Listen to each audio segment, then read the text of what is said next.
He was called too dangerous to keep in jail, and they brought him to an orphanage full of children. But when he whispered something only her father ever said, everything changed. Thank you so much for watching and for all your comments. Let me know at the end if you liked the story, and where you're watching from and why you're following this.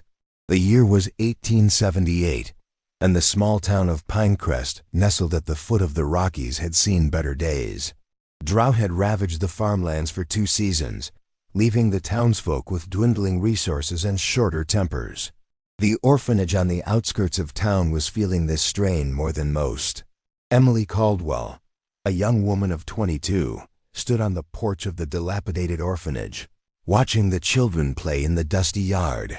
She had grown up here herself, taken in at the age of 10 after losing her parents to typhoid fever. Now, as the assistant caretaker, she dedicated her life to giving these children what she herself had desperately wanted, a sense of belonging. "Miss Emily, Miss Emily," little Sarah called out, her blonde pigtails bouncing as she ran toward the porch. "Is it true? Are they bringing a new man to the auction tomorrow?" Emily sighed, kneeling down to meet the child's eyes. "Yes, Sarah, but remember what I've told you. It's not really an auction.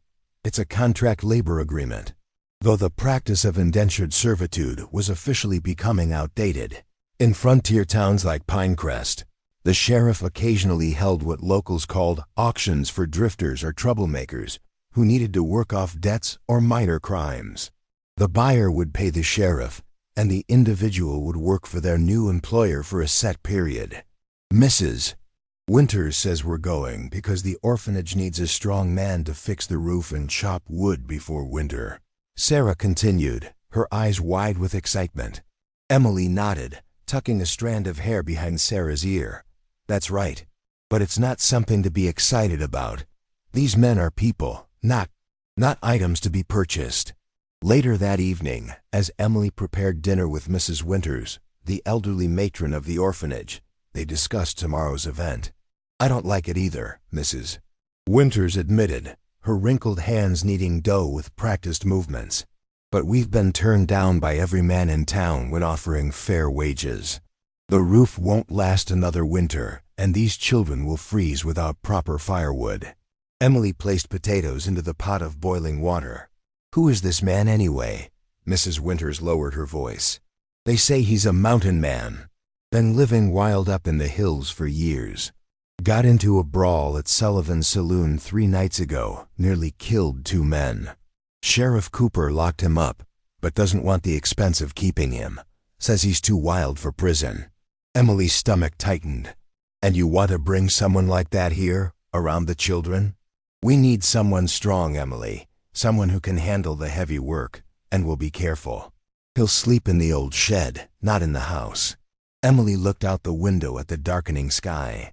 The shed was little more than a glorified stable, with a dirt floor and gaps in the walls that whistled when the wind blew. But Mrs. Winters was right. They were desperate.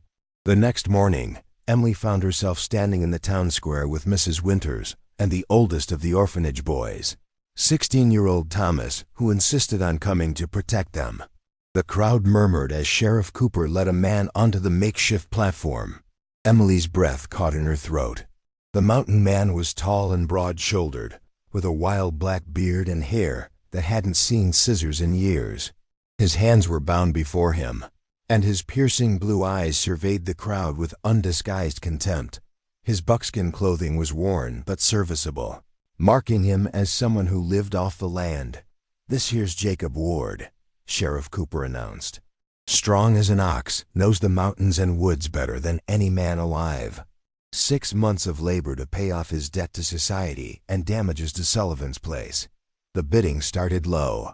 Most townsfolk were wary of the wild-looking man, despite the sheriff's assurances that he'd been subdued. When Mrs. Winters raised her hand to bid, Emily felt her heart race with anxiety. "Mrs. Winters, please reconsider," she whispered urgently. $15, Mrs. Winters called out, ignoring Emily's plea. The sheriff looked around the silent crowd. 15 once, 15 twice, sold to Pinecrest Orphanage. As they led Jacob Ward back to the orphanage, Emily couldn't help but notice how he walked with his head high despite his bonds, how his eyes took in everything around him with keen awareness. This wasn't a broken man, nor a simple drifter. There was intelligence in those eyes, and something else she couldn't quite name. That evening, after showing Jacob the shed where he would sleep and securing him with a chain to a post, a precaution insisted upon by Sheriff Cooper, Emily brought him a plate of food. "I don't agree with this arrangement," she said stiffly as she set the plate down on an upturned crate that would serve as his table. "But you'll be treated fairly here as long as you work honestly and stay away from the children." Jacob looked at her, and for the first time, she saw a flicker of something besides anger in his eyes. "I've never hurt a child in my life, miss," he said quietly, his voice deep and rough from disuse, "and I don't plan to start now." As Emily turned to leave, he spoke again. "The roof needs more than patching. The south corner is rotted through to the rafters. You'll need new timber." Emily paused at the door. "How would you know that? You've barely looked at the building." A ghost of a smile appeared beneath his wild beard. "I was a carpenter once. Before ... Before what?" But Jacob Ward had already turned away, effectively ending the conversation and leaving Emily with more questions than answers about the wild mountain man who would now be living on their property. That night, as Emily checked on the sleeping children, she paused by the window that overlooked the shed. A small light flickered inside, the lantern she had left him. The mountain man's silhouette moved across the gap in the wooden planks, and Emily wondered what kind of man Jacob Ward had been before life had driven him to the wilderness, and what secrets lay behind those piercing blue eyes. The first rays of dawn had barely crept over the mountains when Emily awoke to the rhythmic sound of chopping wood. Wrapping a shawl around her shoulders, she ventured outside to find Jacob already hard at work, a pile of neatly split logs growing beside him. The chain that bound him to the area around the shed dragged behind him as he moved. "You're up early," she remarked, keeping her distance. Jacob paused, wiping sweat from his brow with a forearm. "Sun's up, work needs doing." Emily noticed he had organized the tools in the shed and created an orderly workspace. Not the actions of a man without purpose or discipline. "The children will be awake soon," she said. "They're curious about you." Jacob's axe bit into another log with precision. "Children should be wary of strangers." "Yes, they should." Emily studied him. "Yet you said you've never harmed a child." "Never have, never will." His voice carried such conviction that Emily found herself believing him despite her reservations. "Were you really a carpenter?" she asked, changing the subject. Jacob set down his axe and faced her fully. "I built houses from Boston to Denver for 15 years. Good ones, too. That would keep the rain out and the warmth in." Emily gestured toward the orphanage. "And you believe our roof is beyond repair?" "The south corner is. The rest can be salvaged." He hesitated. "I could fix it proper, if you've got the materials." Later that morning, after breakfast, Mrs. Winters called the children together to introduce Jacob. They stood in a semicircle, eyes wide as they took in the imposing figure with the wild beard and chained ankle. "This is Mr. Ward," Mrs. Winters explained. "He'll be helping us with repairs and preparations for winter. You are to give him space to work and not pester him with questions." Most of the children nodded obediently, but 8-year-old Daniel, a boy who had arrived at the orphanage just 3 months prior after his father died in a mining accident, stepped forward. "Are you a real mountain man?" he asked, his eyes alight with curiosity. "Did you fight bears?" Jacob crouched down to the boy's level, his chain clinking. "I've met a few bears. Best way to fight them is to stay far away and let them be." Daniel looked disappointed, but Jacob continued. "I did once have to scare off a mountain lion that was after my dinner. Made such a racket that I reckon they heard me clear down in Denver." Daniel giggled, and Emily saw something soften in Jacob's weathered face. Over the next few days, a routine developed. Jacob worked from dawn till dusk, first stockpiling enough firewood to last the winter, then turning his attention to the roof. Emily brought him his meals, and gradually their conversations lengthened. "Why did you leave carpentry for the mountains?" she asked one evening as she collected his empty plate. Jacob was silent for so long that Emily thought he wouldn't answer. Finally he spoke, his voice low. "Lost my family, wife and daughter. Influenza took them in 71. Couldn't bear to build homes for other families after that." Emily's heart ached for him. "I'm sorry." "Don't be. Was a long time ago. Is that why you were in that fight at the saloon?" Jacob gave a humorless laugh. "No. That was because Hank Sullivan and his friends decided a mountain man didn't deserve to drink in peace. Said I smelled worse than their hogs and should go back to my cave." "Did you start the fight?" "No, ma'am. But I sure finished it." There was no pride in his voice, just a statement of fact. As the days passed, Emily noticed the children were increasingly drawn to Jacob despite Mrs. Winter's warnings. Daniel in particular would follow him around, watching him work from a safe distance. To her surprise, Jacob didn't chase the boy away. Instead, he began explaining what he was doing, showing Daniel how to tell good lumber from bad, how to measure twice and cut once. One afternoon, about 2 weeks into Jacob's stay, a terrible scream rang out from the yard. Emily rushed outside to find Sarah fallen from the old oak tree, clutching her arm in agony. Before Emily could reach her, Jacob was there, his chain stretched to its limit as he gently examined the sobbing child. "It's broken," he said as Emily knelt beside them. "Clean break, though. I can set it if you've got bandages and small pieces of wood for splints." Emily hesitated, looking at the man's large, rough hands. "I've set bones before," he assured her, reading her concern. "My daughter fell from a horse once. Doctor was 2 days' ride away." With Mrs. Winter's reluctant approval, Jacob carefully set Sarah's arm, his touch surprisingly gentle for such a large man. As he worked, he spoke softly to the girl, telling her a story about a brave little fox that distracted her from the pain. That evening, as Emily brought Jacob an extra portion of stew as thanks for his help with Sarah, she found him carving something from a piece of pine. "What are you making?" she asked. He showed her a small, half-formed fox. Thought it might make the girl smile. Help her be brave while that arm heals. Emily sat on a nearby stump, watching him work. "You're good with the children. They're honest folk. Say what they mean what they say." His knife moved with precision as he shaped the fox's tail. "Not much of that in the world." "No," Emily agreed. "There isn't."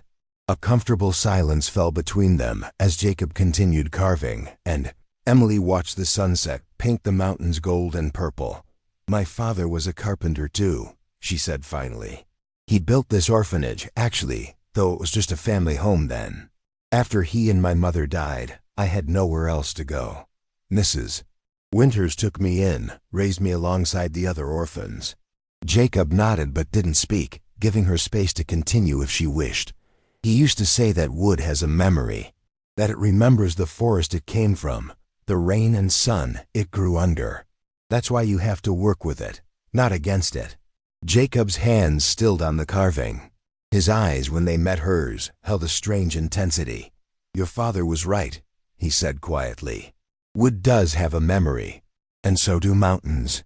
They remember every footstep, every campfire, every word spoken in their valleys." There was something in his voice, something that made Emily wonder what memories the mountains held for Jacob Ward. What words had been spoken that drove him deeper into the wilderness and away from the world of men. As she stood to leave, Jacob held out the finished carving to her. The little fox was perfect in every detail, from its alert ears to its bushy tail. "Give this to Sarah in the morning," he said. "Tell her the brave fox is watching over her." Emily took the carving, her fingers brushing against his calloused palm. "Thank you, Jacob." As she walked back to the main house, the wooden fox clutched in her hand, Emily realized she had called him by his first name, and he hadn't objected. Something was changing between them, a shift as subtle and inevitable as the turning of seasons. And just like the approaching autumn, Emily wasn't sure if it brought promise or peril. October arrived with crisp mornings and golden afternoons. The orphanage roof was now sound, with new timber replacing the rotted section, just as Jacob had recommended. The woodpile had grown to an impressive size. and Jacob had turned his attention to other necessary repairs, reinforcing the porch steps, fixing broken windows, and installing new gutters to direct rainwater away from the foundation. Sheriff Cooper had visited twice to check on their investment, as he called Jacob.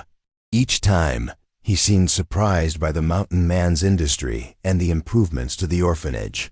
"Never would have thought that wild man had such skills," he remarked to Emily during his last visit. "Maybe there's hope for him yet."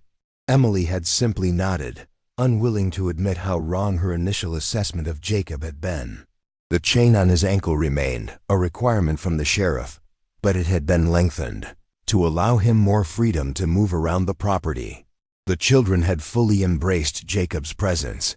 Sarah's arm was healing well, and she carried her wooden fox everywhere. Daniel had appointed himself Jacob's unofficial apprentice, learning to use simple tools under his watchful eye.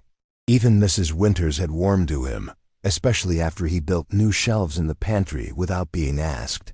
One evening, as autumn leaves danced on the wind, Emily found Jacob sitting on a stump near his shed, staring at the mountains that rose majestic against the darkening sky. "Do you miss it?" she asked, setting down a mug of hot coffee beside him. "The wilderness, I mean." Jacob took the coffee with a nod of thanks. "Sometimes. It's quiet up there. Peaceful. No expectations except survival. Sounds lonely. It can be." He sipped the coffee. "But loneliness isn't always the worst thing." Emily sat on the nearby log, pulling her shawl tighter against the evening chill. "What is, then, the worst thing?" Jacob considered her question, his eyes still on the distant peaks. "Regret, I reckon. Choices you can't unmake. Words you can't unsay." The weight of unspoken history hung between them. Emily had learned not to press when Jacob retreated into silence, but tonight something compelled her to push further. "What's your biggest regret, Jacob?" He turned to look at her, his blue eyes reflecting the last light of day, leaving civilization behind. "Thought I was escaping my grief, but I just carried it with me up into those mountains. And yet you stayed there for years. Easier to keep running than to turn around and face what's behind you." He set down his empty mug. "What about you? What does Emily Caldwell regret?" The direct question startled her. Jacob rarely inquired about her life, content to let her volunteer information as she chose. "I regret not knowing more about my parents," she admitted. "I was 10 when they died. Old enough to remember them, but young enough that those memories fade a little more each year." She twisted her hands in her lap. "I regret not having a family of my own."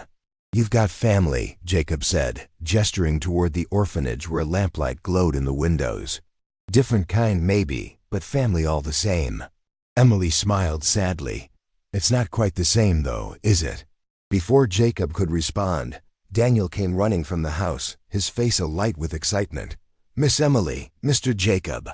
Mrs. Winters says we can have a harvest celebration next week, with apple cider and pumpkin pie and everything." The boy bounced on his toes. "And she says you can join us in the house for it, Mr. Jacob, as long as Miss Emily vouches for your good behavior." Jacob raised an eyebrow at Emily, a hint of amusement in his expression. "Well, Miss Emily, will you vouch for a mountain man's manners?" Emily pretended to consider seriously. "I suppose I could, provided he promises to wash that wild beard of his beforehand." Daniel giggled, and Jacob's mouth twitched in what might have been the beginning of a smile. "I reckon I could manage that," he said, rubbing his beard thoughtfully. "Might even find a pair of scissors for the occasion." The day of the harvest celebration arrived bright and clear. Emily spent the morning helping Mrs. Winters and the older girls prepare food, while the younger children decorated the dining room with autumn leaves and late-blooming wildflowers. When Jacob appeared at the kitchen door that afternoon, Emily nearly dropped the bowl she was holding. He had indeed found scissors and soap and a razor as well. His wild beard was gone, replaced by neatly trimmed stubble that defined a strong jawline. His hair was cut short, revealing the full shape of his face for the first time. "Good Lord," Mrs. Winters murmured beside Emily. There was a handsome man hiding under all that wilderness after all. Jacob shifted uncomfortably under their scrutiny. "Is it that bad?" "No," Emily said quickly. feeling heat rise in her cheeks. You look very civilized. A smile tugged at the corner of his mouth. Don't worry, it's temporary. Can't have a proper mountain man looking too respectable. The celebration was a joyous affair. The children performed songs they'd been practicing, games were played, and Mrs. Winter's pumpkin pies were declared the best in Colorado territory. Jacob sat somewhat stiffly at first, clearly uncomfortable being indoors among so many people, but gradually relaxed as the evening progressed. After dinner, Daniel convinced Jacob to tell stories of his life in the mountains, carefully edited versions that excluded the harsher realities of wilderness survival, but included enough adventure to captivate the children. Did you ever find gold? One of the older boys asked. Jacob shook his head. Gold's not what most think it is. Men spend their lives chasing it, dying for it. But there are richer treasures in those mountains, sunrises that paint the whole world gold. Stars so bright you could read by them, silence so complete you can hear your own heartbeat. Emily, listening from the doorway, felt something shift in her chest as she watched this man, who had seemed so dangerous just weeks ago, surrounded by enraptured children, speaking of beauty rather than violence. Later, as the celebration wound down and the younger children were put to bed, Emily found Jacob on the porch, gazing up at the star-filled sky. His chain clinked softly as he turned at her approach. "Thank you," she said simply. "For what?" "For giving the children a wonderful evening. For your stories. For ... She gestured vaguely at the orphanage, all of this. Jacob was quiet for a moment. "I should be thanking you," he finally said. "When Sheriff Cooper brought me to that auction, I figured whoever bought my contract would work me half to death and treat me like an animal. Instead ... He looked down at his chain, then back at Emily. "Instead, I found something I thought was gone forever." "What's that?" Emily asked, her voice barely above a whisper. "Purpose," Jacob said. "And maybe a little redemption." In the stillness that followed, Emily felt the distance between them diminishing, like a gap in the forest slowly closing as new growth reaches toward the light. Jacob Ward was no longer the wild mountain man she had feared. He was something else entirely, a man with a past as complex as her own, seeking a future neither of them had imagined possible. As they stood together under the vast Colorado sky, Emily wondered what would happen when Jacob's 6 months of service ended. Would he return to his solitary existence in the mountains? Or had these weeks at Pinecrest Orphanage changed him as much as they had changed her perception of him? The questions hung unspoken between them, like autumn leaves suspended in the moment before they fall to earth, full of potential energy, waiting for the next gust of wind to determine their path. November brought the first snow, blanketing Pinecrest in pristine white. Thanks to Jacob's diligence, the orphanage was better prepared for winter than it had been in years. The roof no longer leaked, the windows were properly sealed against drafts, and the wood shed was stocked to capacity. Emily stood by the kitchen window, watching Jacob teach Daniel and some of the other boys how to build a proper snow fort. His laughter carried across the yard, a sound that had been rare when he first arrived but grew more frequent as the weeks passed. "He's different now," Mrs. Winters observed, joining Emily at the window. "Still carries that sadness, but it doesn't seem to weigh him down quite so much." Emily nodded. "The children have been good for him." Mrs. Winters gave her a knowing look. "Not just the children, I think." Before Emily could respond, they were interrupted by Sarah bursting into the kitchen, clutching her wooden fox. "Miss Emily, there's a man coming up the road in a fancy carriage." Visitors were uncommon at the orphanage, especially in winter. Emily dried her hands on her apron and went to the front door, peering out at the approaching vehicle. It was indeed a fine carriage, pulled by 2 matched bay horses, the kind that belonged to wealthy men from Denver or perhaps even further east. The carriage stopped in front of the orphanage, and a well-dressed man in his 50s descended, brushing snow from his expensive coat before approaching the porch. "Good day, miss," he said, removing his hat. "I'm looking for a man named Jacob Ward. I have information that he might be employed here. Emily regarded the stranger warily. May I ask who's inquiring? Forgive me. My name is William Harrington, from Boston. I'm a lawyer representing the estate of Joseph Ward, Jacob's brother. I've been searching for Jacob for some time. Emily's heart raced. One moment, please. I'll see if Mr. Ward is available. She found Jacob still in the yard with the children, his face flushed from exertion and cold. Jacob, she said quietly, pulling him aside. There's someone here to see you. A lawyer from Boston named William Harrington. He says he represents your brother's estate. The change in Jacob was immediate. All trace of levity vanished, replaced by a guarded wariness she hadn't seen since his first days at the orphanage. Joseph is dead? He asked, his voice rough. I don't know. The lawyer didn't say. He's waiting on the porch. Jacob nodded grimly, brushing snow from his clothes before following Emily back to the house. Despite his improved appearance and newer clothes provided by Mrs. Winters, the chain on his ankle remained a stark reminder of his status. William Harrington's eyes widened slightly at the sight of the chain, but recovered his professional demeanor quickly. Mr. Ward, he said, extending his hand. I'm pleased to finally locate you. Jacob shook the offered hand cautiously. My brother? Passed away 3 months ago, I'm afraid. Pneumonia. I'm very sorry for your loss. Jacob's face remained impassive, but Emily saw the muscle in his jaw tighten. Why are you looking for me? Perhaps we could speak privately? Harrington glanced at Emily. Anything you have to say can be said in front of Miss Caldwell, Jacob stated firmly. Harrington nodded. Very well. Your brother Joseph left a substantial estate. He had no children, and his wife preceded him in death. As his only living relative, you are the sole heir. Jacob stared at the lawyer in disbelief. Joseph and I haven't spoken in 7 years. Nevertheless, his will was quite clear.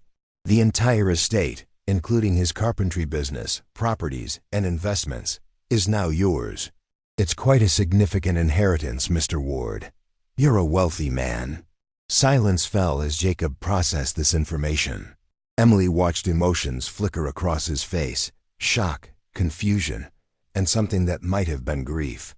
What's the catch? Jacob finally asked. Harrington smiled slightly. No catch, Mr. Ward, though I must inquire about your current situation. He glanced pointedly at the chain. Jacob explained his indentured status, including the terms of his 6-month contract with the orphanage. Harrington listened attentively, occasionally making notes in a small book he produced from his coat pocket. I believe we can resolve this matter quite easily, he said when Jacob finished. The estate can pay whatever remaining debt you owe, plus compensation to the orphanage for early termination of your contract. You could return to Boston immediately to claim your inheritance and assume control of your brother's business. Emily felt as though the floor had dropped away beneath her feet. Jacob leaving immediately? The thought created a hollow sensation in her chest that she wasn't prepared for.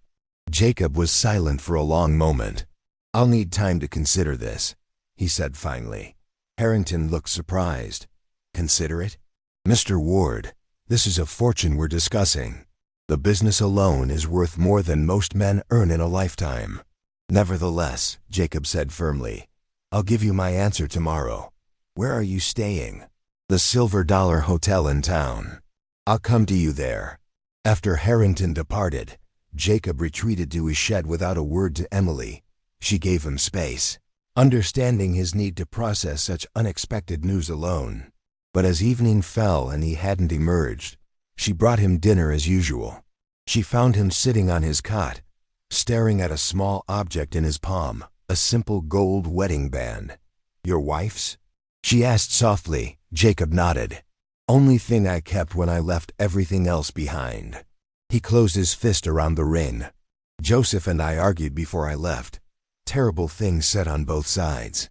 He thought I was throwing my life away, dishonoring Eliza's memory by abandoning the business we'd built together. And what did you think? That I couldn't bear to build another house, craft another piece of furniture, live another day in the city where I'd lost everything that mattered. He looked up at Emily. He was right, though. Running away solved nothing. Emily sat beside him on the cot. And now, what will you do? The logical choice is clear. Take the inheritance, pay off my debt, return to Boston. His blue eyes met hers. But logic isn't always the heart's compass. What does your heart say? Emily asked, hardly daring to breathe. Instead of answering directly, Jacob reached for something beneath his cot, a carved wooden box she hadn't seen before. He opened it, revealing a collection of small wooden animals. A deer, a rabbit, an eagle, a bear. I've been making these, he explained. One for each child, Christmas gifts. Emily ran her fingers over the delicate carvings. They're beautiful, Jacob. I'd planned to stay through winter, he continued. See the job through properly. He hesitated. Emily, these past months, they've meant something to me, more than I can properly express. Emily's heart hammered in her chest. They've meant something to me too. Jacob took her hand, his calloused fingers warm against her skin. When I first saw you at that auction, standing so straight and proud beside Mrs. Winters, I thought you were the most judgmental woman I'd ever laid eyes on. A surprised laugh escaped her. And I thought you were the most dangerous man I'd ever seen. We were both wrong, it seems. Yes, Emily agreed softly. We were. In the quiet that followed, Jacob gently turned her hand over in his, tracing the lines of her palm with his thumb. My father once told me that a man finds his true north when he stops running from what hurts and starts building what heals. Emily's breath caught. My father used to say something similar.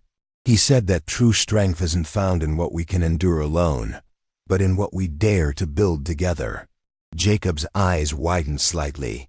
Emily, he whispered, those were my father's exact words.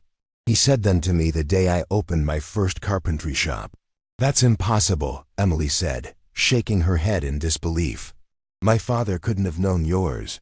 What was your father's name? Thomas Caldwell. Jacob went very still. My father apprenticed with a Thomas Caldwell in St. Louis before I was born. He spoke of him often, said he was the finest carpenter he'd ever known, and the wisest man besides.